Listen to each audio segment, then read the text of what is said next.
¿Sabe lo que pasa? Acá le está fallando el engranaje. Si usted no le pone un poquitito de Radio Caput, el engranaje va a seguir fallando. ¿Radio? Caput. Voces de los territorios. El verdadero relato. Voces de los territorios. Conduce Irma Caupán. Voces de los territorios.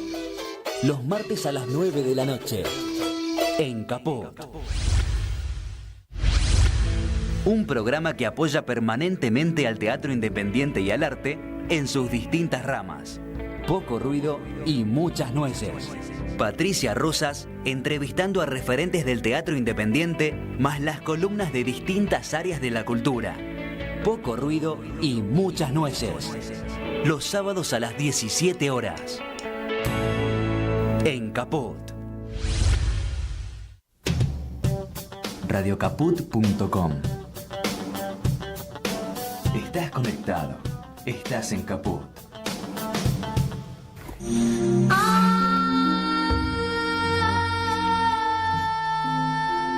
Entrañables. Mi nombre es Martín García.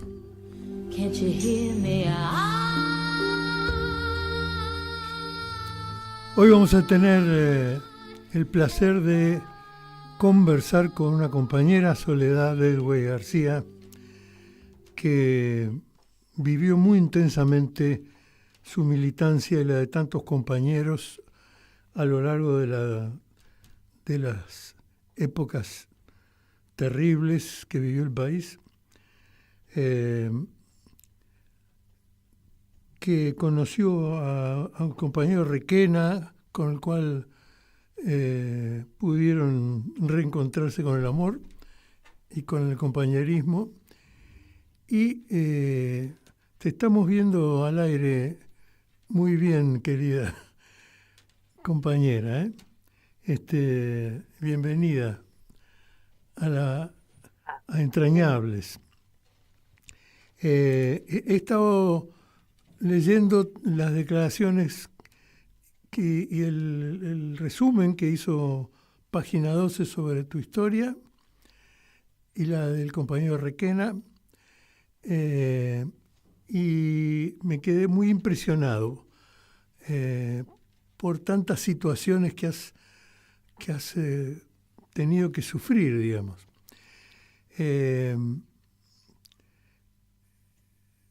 Acaba de hacer un comentario Marcelo Parrilli sobre la realidad de Bolivia, que nos une naturalmente todos los movimientos libertarios de Latinoamérica y tienen que ver con nuestro pensamiento y nuestra experiencia. Y dice, los campesinos marchan con sus productos y su conciencia, y los mineros con su dinamita. Qué pueblo consciente, ¿no?, de su lucha, y cómo a nuestros pueblos se la dibujan, ¿no? La clase media es un gran tesoro que produce la militancia de las clases trabajadoras, y cuando se instalan muchas veces trabajan para el enemigo más que para sus compañeros de tarea, ¿no? Es otro problema que tenemos, ¿no? Cría cuervo y te sacarán los ojos, decía un dicho. Pero bueno, me quedé muy impresionado de amor, digamos, con tu experiencia, con tu relación con Requena, y también tu explosión en el juicio de Videla, que medio estabas de casualidad ahí o juntando temas frente a la justicia.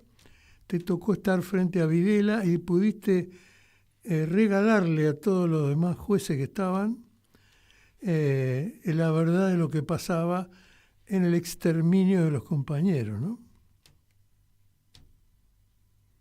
Así es. Y así fue. Contame esa experiencia puntual de estar enfrentado a Videla en el juicio. Bueno, en realidad un saludo primero a todos los oyentes de Radio Caput, a tu programa, al gusto de conocernos y estar cara a cara, aunque sea virtualmente, ya que me invitabas a la calle Talcahuano y no iba a poder tomar un vuelo tan rápido. La verdad que yo nunca imaginé, más allá de ser secuestrada, luego legalizada después de 15 días antes del golpe del 76, muchos años de cárcel y de exilio, pero no imaginé la situación de estar frente a Menéndez, para nosotros el chacal, lo peor de lo peor de Córdoba y del país, y frente a Videla. ¿Qué ocurre cuando uno testimonia? El testimonio, Martín, te atraviesa el cuerpo, te atraviesa la vida. Vos no podés planificar qué voy a decir, qué siento, qué me pasa. Vos estás ahí frente a la justicia que por fin llega después de mucha lucha de este pueblo para lograr que se llegara a los juicios de lesa humanidad. Estás sentada ahí y los tenés no frente a frente tenés el tribunal, pero hacia atrás apenas te das vuelta están ellos, los posibles futuros y ojalá, decíamos ahí, condenados, los genocidas. Y esa vez el tribunal, el presidente creo, al finalizar mi testimonio, que es fuerte porque te atraviesa el cuerpo y todo lo que viviste, la tortura, los compañeros asesinados en la cárcel legal, entre comillas, que estuve acá en Córdoba todo el año 76, a partir de que la tenían en su poder los militares del tercer cuerpo. Yo no imaginé que iba a poder hacer ningún agregado ni aporte más allá de toda la verdad que guiaba mi testimonio. En ese momento el presidente, como ya por terminar, por cerrar la audiencia o la parte mía de la audiencia, me pregunta, ¿tiene algo más que agregar, Soledad Edelweiss García Quiroga? Y muy de sopetón, muy de improviso, yo digo, sí, tengo algo más que agregar. Y dirigiéndome, que no me recriminaron esa actitud ni nada, me doy vuelta y me dirijo a los genocidas y les digo, yo no les puedo pedir a ustedes, a ellos, le digo al tribunal, a ustedes por los genocidas, ¿no? Que digan, que actúen con dignidad porque no la tuvieron, no la tienen. Pero sí voy a apelar, algo así, no lo recuerdo textualmente, al honor, palabra que ustedes casi digo manosean tanto, pero dije manejan o exhiben tanto. Y les digo, por ese honor, que a ver si le hacen honor al honor, una cosa así. Es decir, ¿dónde están nuestros desaparecidos? ¿Qué hicieron con sus cuerpos? ¿Dónde están los niños robados y apropiados? Y bueno, una expresión así como te digo, muy improvisada, porque yo no me imaginé llegar a esta situación. Digo, eso, que agreguen dónde están los desaparecidos, los chicos apropiados, los niños buscados, apropiados. Obviamente que no dijeron absolutamente nada, pero el periodismo lo tomó, CN23, página 12, como que yo le había echado a la cara a Videla, espetado, por decir así, algo muy fuerte. Y realmente, yo lo digo siempre, fue espontáneo, no fue planificado, no fue un acting, a mí no me saldría, no fue algo como para decir, ah, me enfrento, que fue la palabra que usó la prensa, enfrentó a Videla.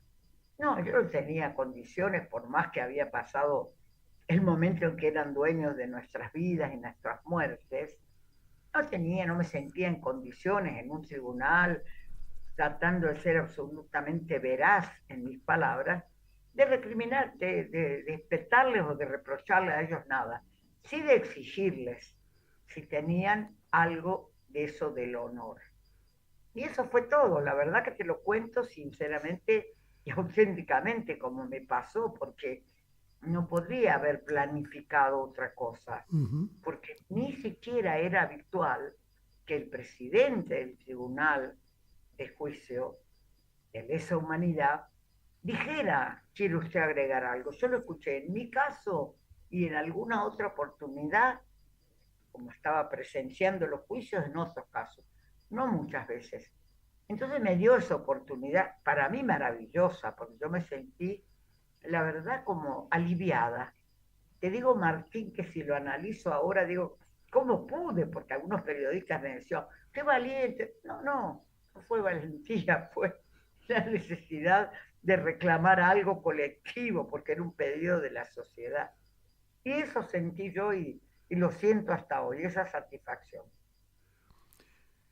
¿Dónde están los compañeros queridos? Ya con muchos de ellos habías tenido algún tipo de convivencia en, en, en, en el espacio que manejaban ellos, digamos, a partir de los cuales torturaban y intentaban conseguir información, no sé qué. Sí, pero más había tenido yo la experiencia de la vida sindical compartida, porque Eduardo Requena, a quien nombraste yo, participábamos como dirigentes del gremio docente. Él llegó a ser dirigente a nivel nacional en la CETERA y yo de acá del gremio provincial. Entonces teníamos una vida en común y participábamos después de que en Córdoba se produjo lo que fue el pregolpe de Estado, porque el 27 de febrero del 74 en Córdoba se da un golpe policial al gobierno constitucional del doctor Obregón Cano, con el vicegobernador, un obrero de la UTA, dirigente Atilio López, a quien acribillan después con un compañero nuestro docente, Juan José Varas, sanjuanino de Hacha, las tres alos, El querido Atilio López. el querido Atilio con el Sí. querido Gordo Varas. Entonces, yo ahí sentí que estaba siendo fiel a mis convicciones, pero también a mis compañeros, que muchos no tenían la oportunidad de la palabra y ejercer la memoria con la palabra que al menos es sanadora. La palabra humaniza, la palabra poética, digo yo, siempre humaniza. Y la palabra es sanadora cuando uno ha estado en estas mazmorras de estos tipos, ¿no? Nosotros militábamos en un ámbito que se llamó la Mesa de Gremios en Lucha. En todo el país se llamó las coordinadoras, existieron coordinadoras de Berisso y Ensenada, de Ford, Pacheco, de Fiat, de Renault, de gremios de periodistas, de gremios docentes, en fin, toda una instancia de rebeldía sindical frente a unos programas que venían muy fuertemente complicados en las épocas esas. Y acá en Córdoba existieron los Comandos Libertadores de América, que son una versión de las 3A. Y ya teníamos del 74 a comienzo del 76 muchas y muchos compañeros secuestrados del propio gremio de Requena, el 8 de enero, que era el gremio que formaron ellos desde las escuelas, que iba a proteger, a recoger, a afiliar, afiliaba a los docentes de educación privada y a los administrativos incluso, un gremio muy novedoso que peleaba por tener un estatuto. Y nosotros trabajábamos en las coordinadoras, luego mesa de gremios en lucha de Córdoba. Entonces éramos peligrosísimos delincuentes subversivos por pelear por los derechos de los trabajadores de la educación. Y así nos trataron. A Eduardo con mucho menos suerte, porque lo desaparecen el 23 de julio del 76, y a mí me secuestran con otro compañero dirigente como nosotros, pero del gremio del caucho, que afortunadamente, como yo, sobrevivimos por la movilización sindical y popular que hubo todos esos días previos al golpe. Ese compañero se llama Rafael Flores Montenegro. Cuando tú quieras lo puedes también entrevistar, vive en Madrid, era obrero del caucho, hoy es un escritor conocido, reconocido, y lo cuento porque éramos parte de un mismo proyecto, de un mismo modelo liberador, ¿no? Y éramos fieles a nuestras convicciones como trabajadoras y trabajadores. No sé Ahora, si querés que siga. ¿por O me qué? preguntás algo. No, digo, ¿por qué hay una diferencia entre militar políticamente por ideas, porque eso se desarrolla en reuniones, en discursos, en papeles, ¿no? Y la represión que se hace con armas, con elementos de tortura, con sesiones perversas. Había una gran diferencia entre una cosa y otra. ¿Y por qué lo vivían así? ¿Cuál es? Absolutamente. Yo creo que al opositor político se lo debe reconocer como tal, como un par, si sos gobierno, como una persona que está bajo tu gobierno, y se lo debe combatir con ideas. Y también lealmente, como vos decís, ¿no? Como montando como si fuera una guerra, porque no hubo tal guerra, era terrorismo de Estado, y fueron contra nosotros como contra un montón de gente, incluso con aquellos casos que estaban en la lucha armada, podrían haber procedido juzgándolos si alguien hubiera atentado contra la provincia o la república o el Estado. Pero fíjate que, sin embargo, implementaron un plan que era de absoluto objetivo de exterminio de los sectores populares, sindicales, políticos, de la iglesia, revolucionarios o no, pero que ellos consideraban enemigos. Y no nos dieron la menor oportunidad jamás, no digo a defenderme.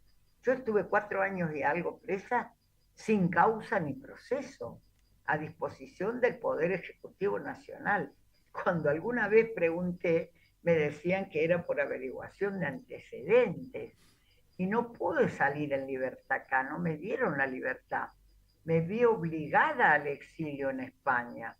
Tenía visa de los sindicatos españoles, de los suizos, de los suecos, y me pude ir después de 4 años y algo. Pero imagínate que podés explicarle a un chico como mis alumnos de secundario por qué estuviste 4 años y medio presa.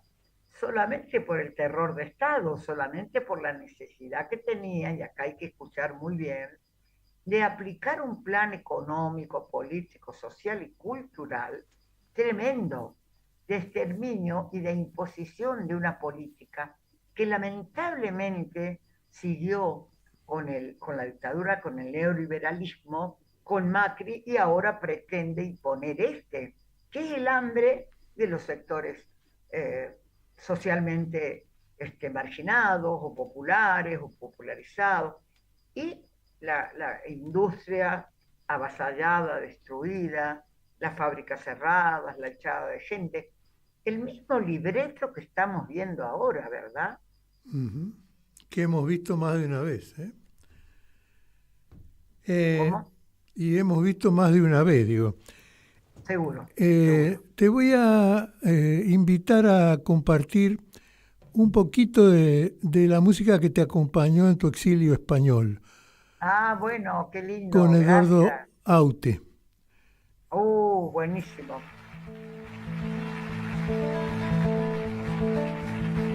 De alguna manera tendré que olvidarte. Por mucho que quiera, no es fácil, ya sabes. Me faltan las fuerzas. Ha sido muy tarde. Y nada más. Y nada más. Apenas nada más.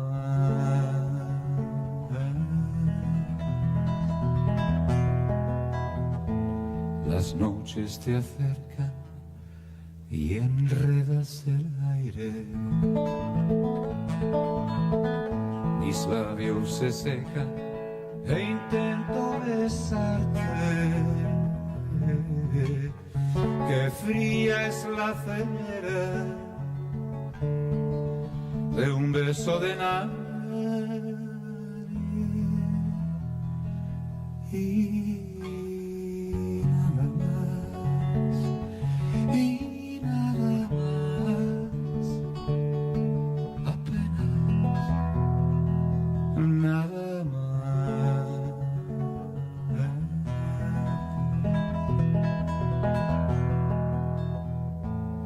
las horas de piedra parecen cansarse y el tiempo se peina con gesto de amante. De alguna manera tendré que olvidarte.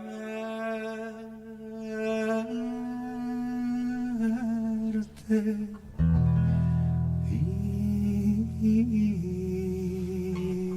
nada más, y nada más, apenas.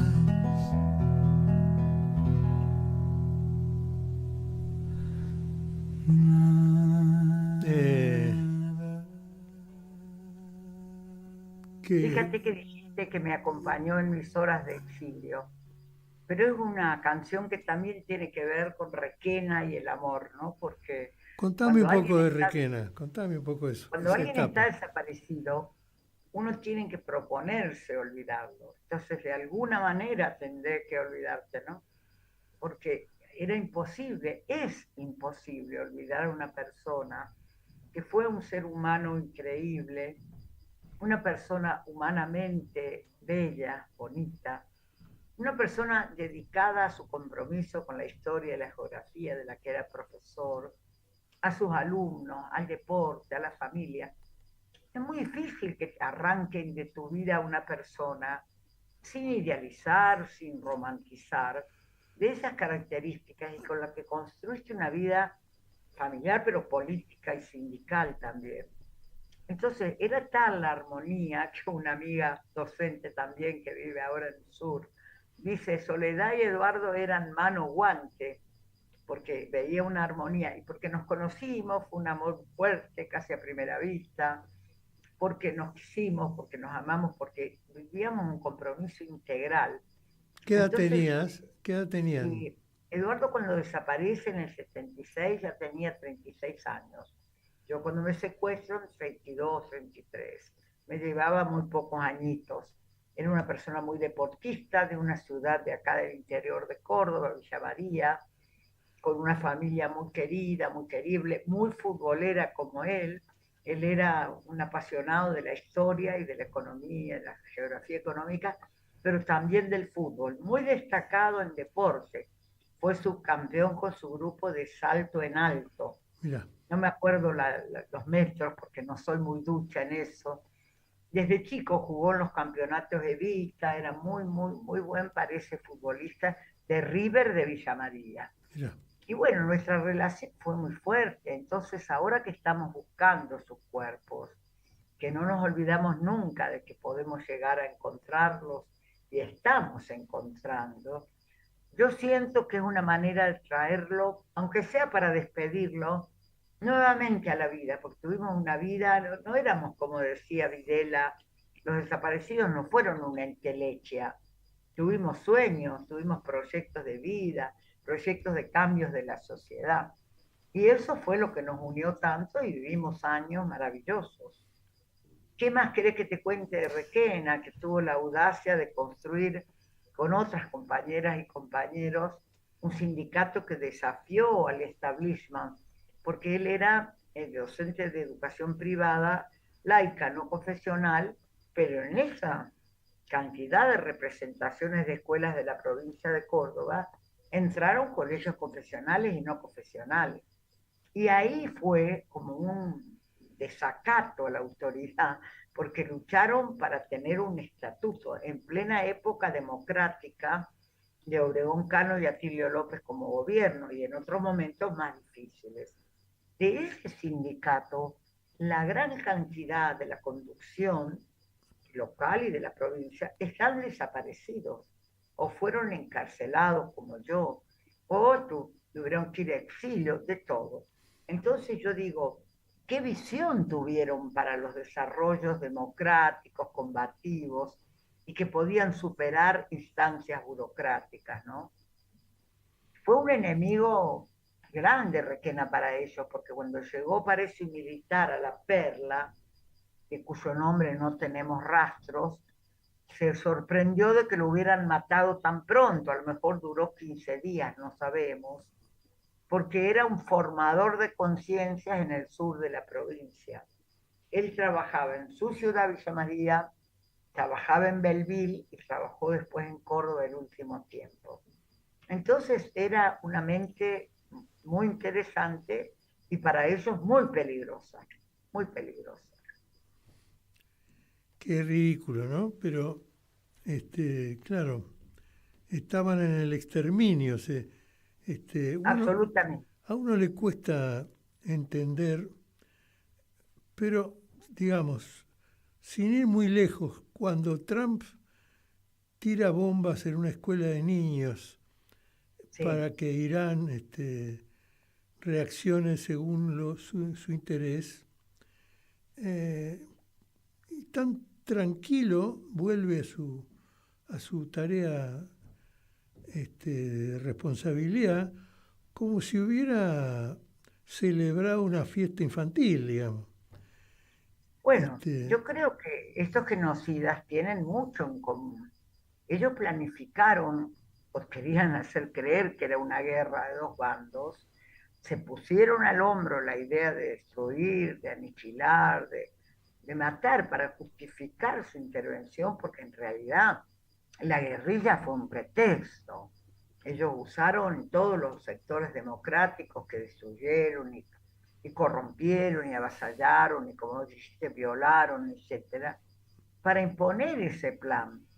Entonces no tenían límites. Y como Trump, que lo hace tan sonriente, tan campante de matar niños y cargarse campamentos, escuelas, iglesias, lo que fuere, también hicieron algo que creyeron que iba a permanecer en la clandestinidad siempre. Yo creo que nunca creyeron que este pueblo maravilloso que tenemos iba a poder construir instancias de rebeldía, sociedades democráticas. Para mí, cuando volvió la democracia al país, yo viví la guerra de Malvinas afuera, fue horrible. Veía la destrucción nuevamente caramada ahí. Pero cuando volvió la democracia, que yo todavía estaba en el exilio en España, no podía volver hasta que no ganara un gobierno democrático, yo sentí, así como en la cárcel, me aliviaba cantar, escribir poesía, aunque fuera en la cabeza, porque no teníamos papel y lápiz mucho tiempo. Me liberaba cantar, me liberaba escribir. La música, alguna vez que escuchábamos algo, me enamoraba porque volvía a conectar con la vida, porque yo soy así. La poesía, la música, la literatura para mí son bálsamos de vida, ¿no? Y yo escribí siempre, y tengo poemas, Eduardo, que tienen que ver con eso, con la necesidad de traerlo a la vida. Tenía ganas de leerte uno acá que tengo en un librito que armó una chica francesa. Voy a buscar el más corto, porque hay algunos muy largos. No tiene... Elegí el que más te guste, no importa. ¿Cómo? Elegí el que más te guste, no importa que largo y corto sea. Yo cuál me gusta más, no sé. Dale. Insomnio me gusta mucho, pero es más cortito este. Figúrate, amado, que estamos juntos, que no existen distancias, murallones y fosas, adulteración de un tiempo luminoso, insondables lejanías, abismos. Figúrate, dulzura de mis horas, ternura de mis días, huracán del instante, que tenemos espacios arbolados y desandamos risas, plegamos nuestro acento, enarbolando sueños y esperanzas, bandera del amor en mástil del futuro, figúrate. Ese es corto y le puse figúrate. Muy, muy hermoso. Hay otros, Muy hermoso.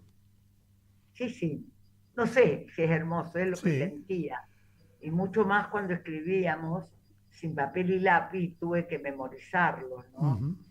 Y eso realmente me parece que era la manera de conectarnos con la vida que nos quitaban, con la vida que nos arrebataban.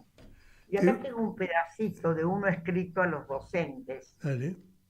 A ustedes, los de siempre, los de todos los días, los que plasman ese germen de vida nueva en la sonrisa de nuestros pequeños con guardapolvos blancos, en los abecedarios capaces de describir nubes acantilados reflejados en las sombras que hoy bajan por los paredones hostiles o los oscuros techos de esta urdimbre donde se desdibuja la cima de la vida. Y habrá, estoy segura, un resplandor nuevo, un riente mediodía, un anticipo inquieto del vital regocijo que ya nos pertenece. Porque antes yo decía que los pasillos y los candados, las llaves y los cerrojos, no podrán con mi fe, mi amor a manos llenas, de que estábamos, que yo le debía el creciente júbilo a esos docentes, los del amor intacto, los de la tiza palabra y la palabra tiza. Y eso que nos permitía en la cárcel escribir o nos permitía cantar, nos volvía a conectar con el afuera, porque el afuera estaba absolutamente negado.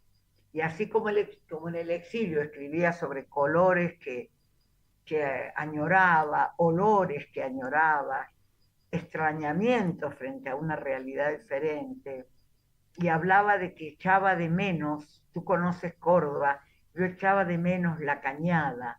La Cañada es un simple arroyito asfaltado, pero las tripas, los árboles que la rodean son maravillosos. Y yo, que soy entrerriana, extrañaba Córdoba, pero en realidad lo que extrañaba era la libertad más que Córdoba. Y de alguna manera esa recreación que produce la poesía es lo que hoy me permite también conectarme con la tierra, con las trincheras, con las excavaciones que están haciendo en ese lugar que se llama la Loma del Torito, en el marco de un ex campo clandestino de concentración, donde estuvo Eduardo entre tantas otras personas que asesinaron allí. Y hoy, fíjate, sí. No, te voy a recordar un tema de Cabrera que vos has... En la noche era un abrazo de despedida, te ibas de mi vida, te atrapó la noche. La oscuridad traga y no convida, quede a la deriva. Tal vez fue un derroche, los sentimientos más bendecidos flotan como idos. Te ves en la noche con aquel beso desconocido que se fue contigo. Te abracé en la noche, era un abrazo de despedida, te ibas de mi vida, te atrapó la noche. La oscuridad traga y no convida, quede a la deriva. Tal vez fue un derroche, los sentimientos más bendecidos flotan como hilos. Te ves en la noche con un sabor desaparecido que se fue contigo.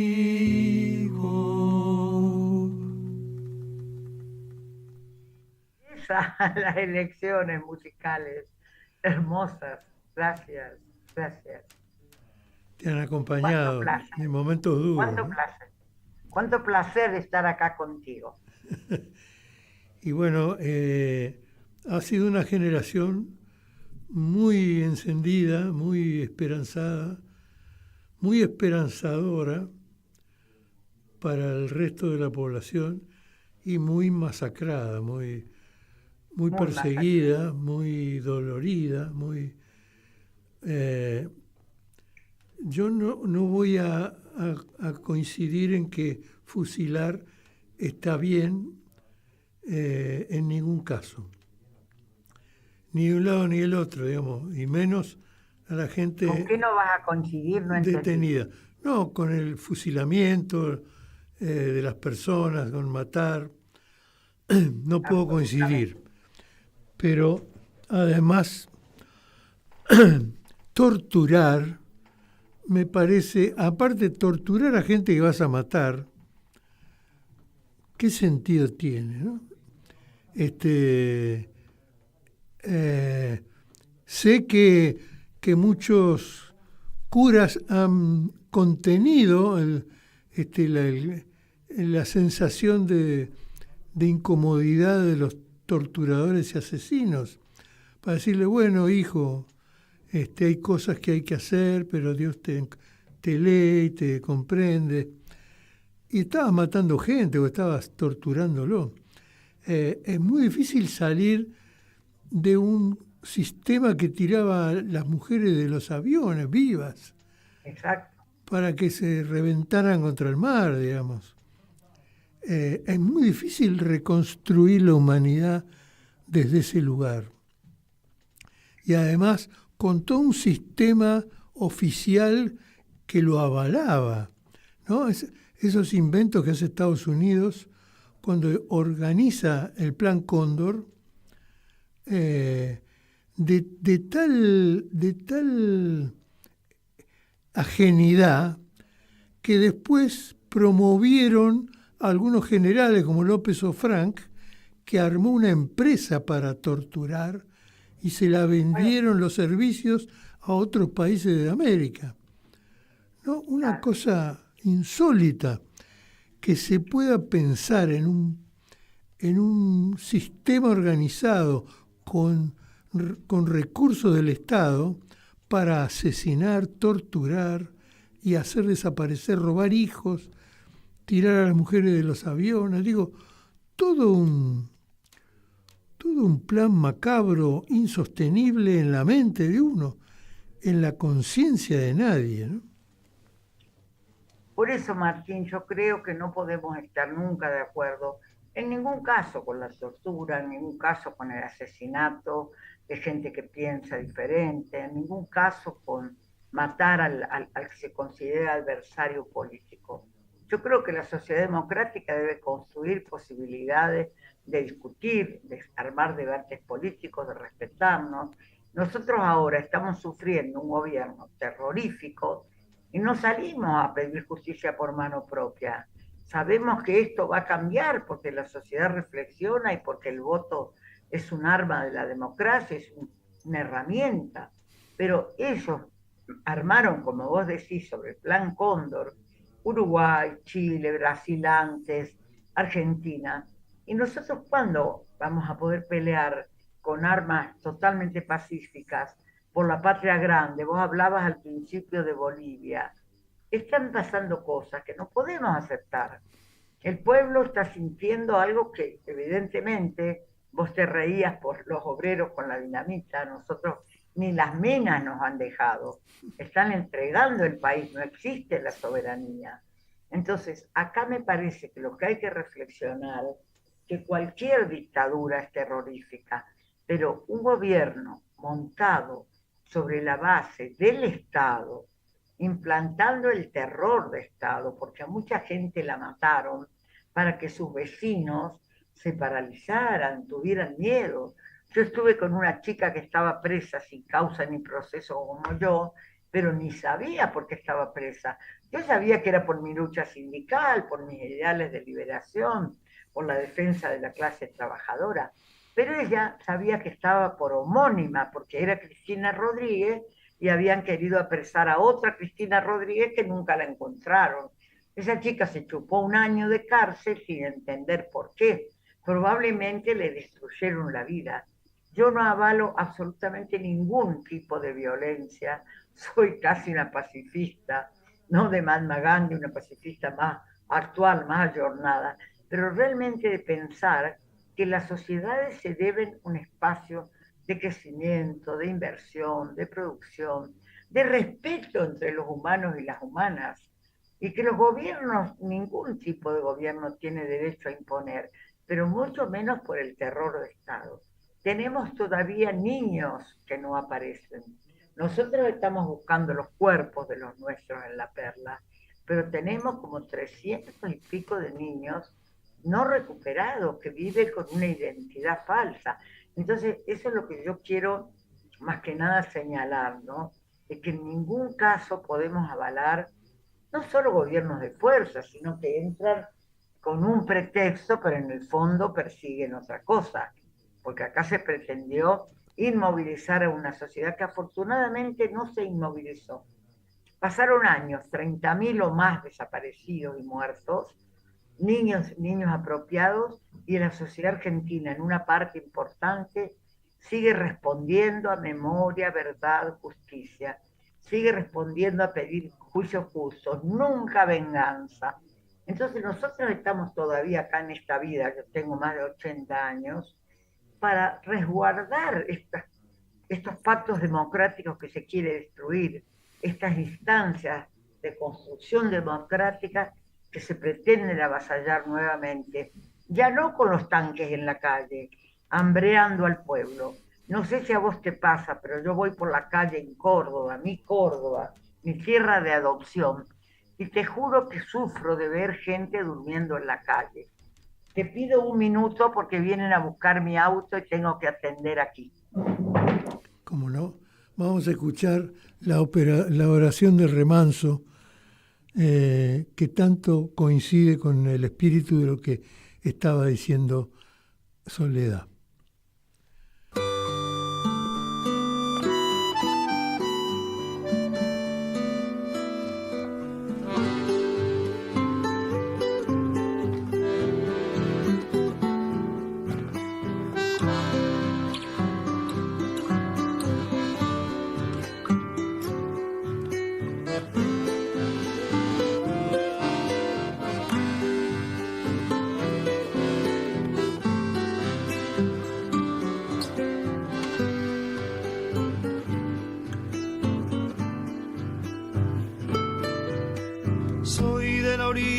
Brava del agua turbia y la correntada que baja hermosa por su barrosa profundidad. Soy un paisano serio, soy gente del remanso Valerio, que es donde el cielo remonta vuelo en el Paraná. Tengo el color del río y su misma voz en mi canto sigo, el agua mansa y su suave danza en el corazón. Pero a veces oscura, va turbulenta en la ciega hondura y se hace brillo en este cuchillo de pescador. Cristo de las redes,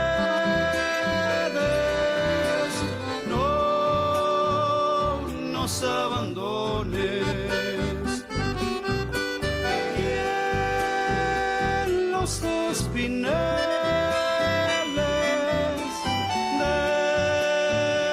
déjanos tus dones. No pienses que nos perdiste, es que la pobreza nos pone tristes, la sangre tensa y uno no piensa más que en morir. Agua del río viejo, llévate pronto este canto lejos, que está aclarando y vamos pescando para vivir.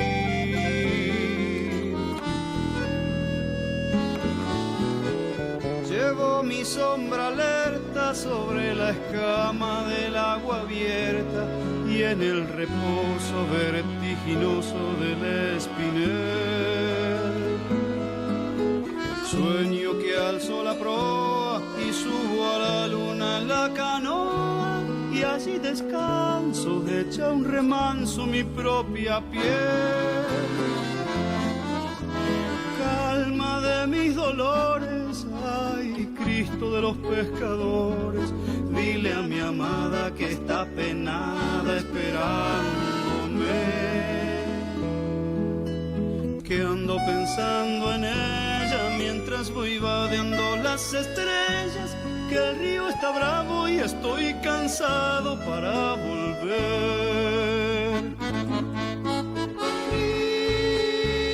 Cristo de las redes, no nos abandones. Y en los espineles,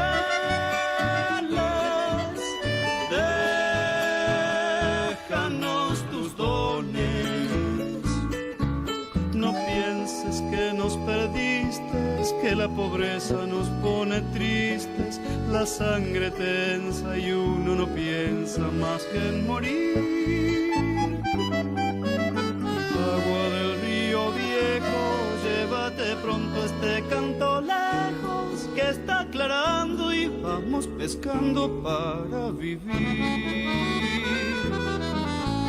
Agua del río viejo, llévate pronto este canto lejos, que está aclarando y vamos pescando para vivir.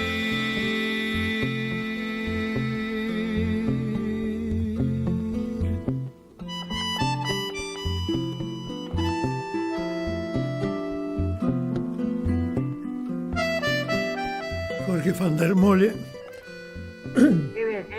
Qué belleza. autor de esta belleza, ¿no? Que tiene tanto que ver con el río, ¿no? Con los gangaderos, con la melancolía de la naturaleza y su poder también.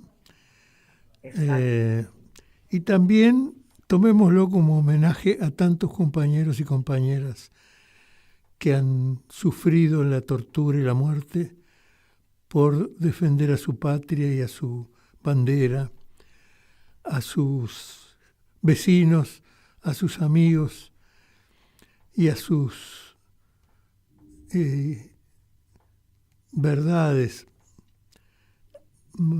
a sus amores, a sus principios, a sus orgullos, ¿no? A sus amores. Y un poco hemos dedicado esta tarde para compartirlo contigo, Soledad. Que tanto te quieren mis amigos, Javier Morelo y tantos chicos que se referencian contigo, que te tienen como ídola y como bandera, y que comparten contigo tan dura vida y tan poética al mismo tiempo, ¿no?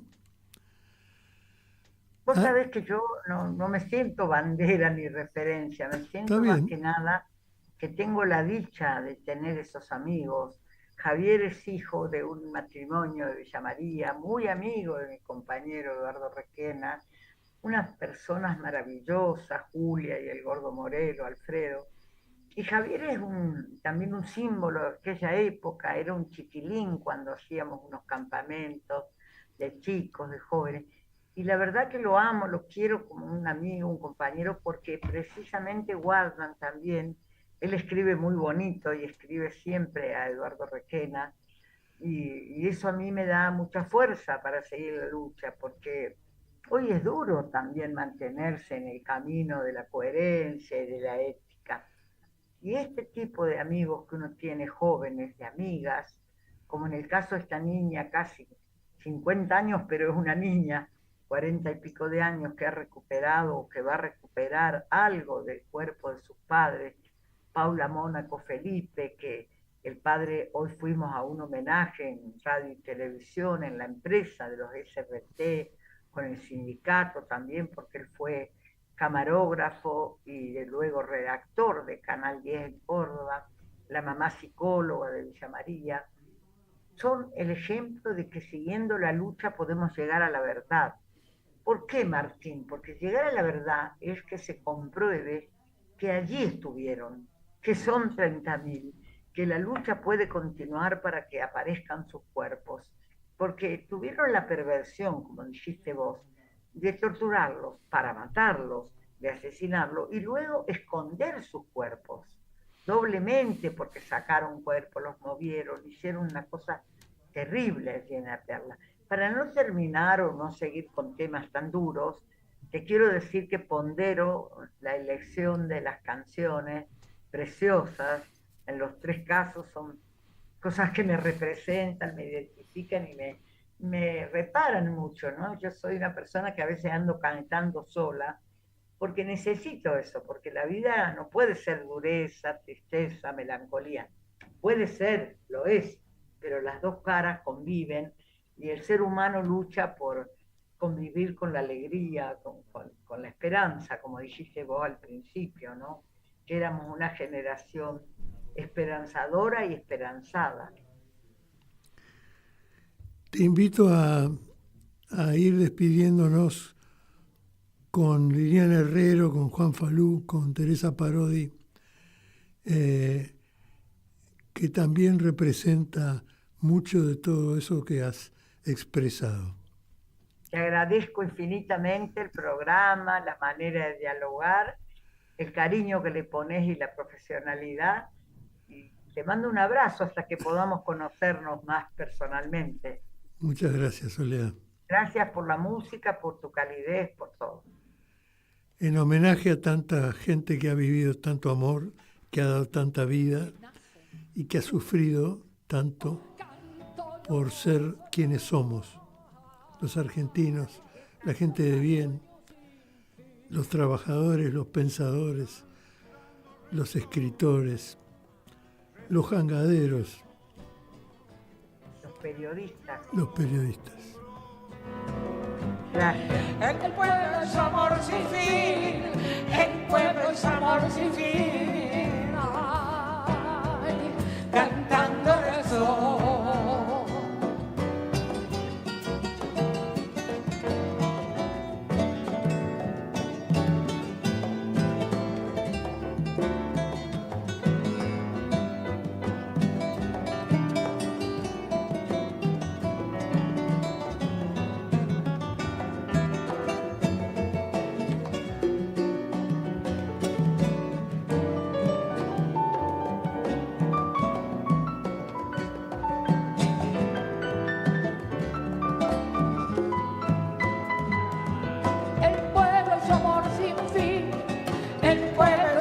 Sin fin, ay, cantando rezó, rezando soñó, soñando lloró, el nombre sin fin, el nombre sin fin, el nombre sin fin.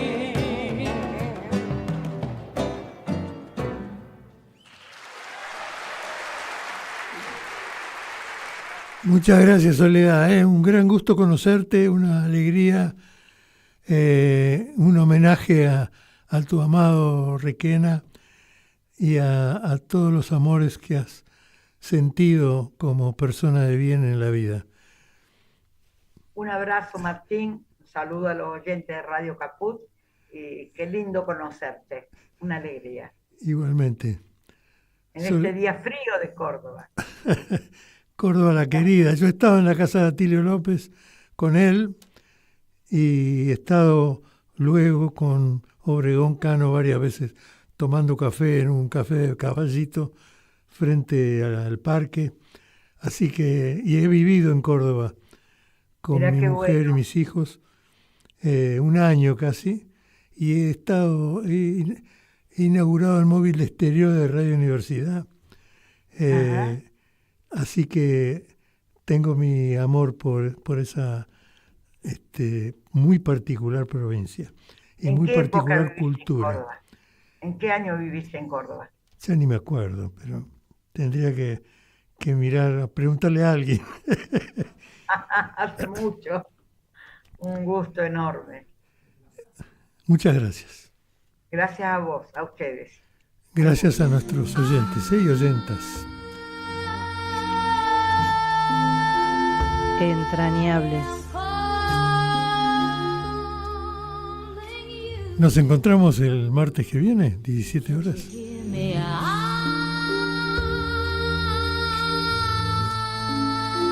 Muchas gracias.